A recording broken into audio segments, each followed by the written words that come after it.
Joining me now is Mayor Stephen L. Reed. He's the mayor of Montgomery, Alabama, and a Harris 2024 surrogate. Thank you very much for coming on the program. Appreciate it. So do you think that this critique of the Harris campaign is unfair? I think it's much ado about nothing, Dan. I mean, I think it's one of those situations where this is an unprecedented moment for a vice presidential candidate to be thrust into the presumptive position as a nominee of her party. And there's a lot of work to be done in a short amount of time. And I think the most important thing is talking to voters, meeting with them where they are. And I think it's worked very successfully, whether the vice president is stopping at a restaurant or whether she's holding a major rally to do that. It seems to me that those who are complaining about her press strategy aren't challenging former President Trump on the lies that he consistently tells during his press conference. So the difference is we do both, right? I'm about to have a Trump surrogate on in a moment, and I'm going to be challenging him on what Trump has been saying in his press conferences. But I also think that it is fair to be asking questions of the Harris team. And I do wonder whether the concern is the fact that when she speaks off the cuff, she tends to speak in circles sometimes, and you sometimes don't understand what she's saying. I know you're going to disagree with this. I'm going to play you a recent one. This is number 5. This is just when the Russian detainees earlier this month, the ones who were imprisoned in Russia, were brought back. This is what Kamala Harris had to say.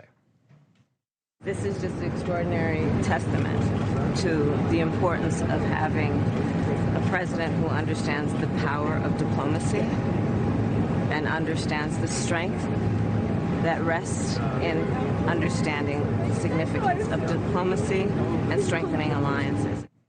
You know, there is this tendency to speak in circles, and I wonder if that's a concern. I don't think it's a concern for anyone in the campaign. It doesn't seem to be a concern for voters. Not yet. Not yet. And I think that there'll be a time for a sit-down interview. She's mentioned doing one at the end of the before the end of the month, after the Democratic National Convention, which will be coming up here in a few days. So there will be an opportunity there. But I think we've got to be very, very clear about this. I mean, this is a sitting vice president, former United States Senator. She's done interviews. I mean, she speaks coherently, she speaks with clarity, she speaks with conviction. I think that's far different than what the Republicans are having to deal with when they do a press conference with the former president and they don't know what he's going to say or how he's going to say it.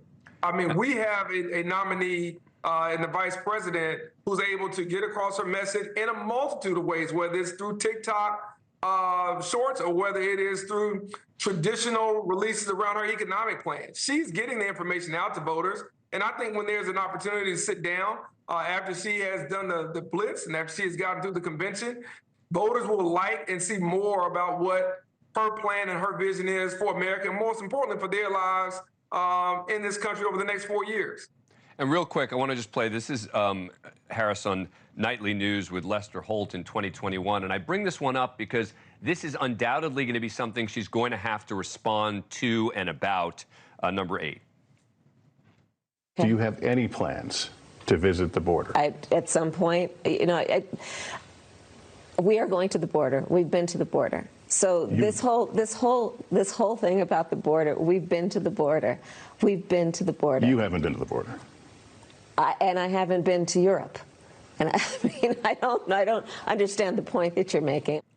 You know, that's the sort of thing she's going to have to answer for, right, in a tough one-on-one interview or potentially in a press conference. No question. And I think the vice president, she prepares for this debate, is ready not only for those type of questions, but also questions regarding inflation. Certainly the immigration issue is top of mind for many voters. And she has a very clear stance on that. I think that the whole deal around sitting down for an interview will take care of itself in due time. I think her approach to reach out to voters who don't know her, who don't know her record, and to get her impression of what they are looking for is more important than sitting down with the press and maybe answering questions that those in the media believe are important, as opposed to hearing straight from voters themselves. Mayor Reed, thank you so much for taking the time today. Really appreciate it.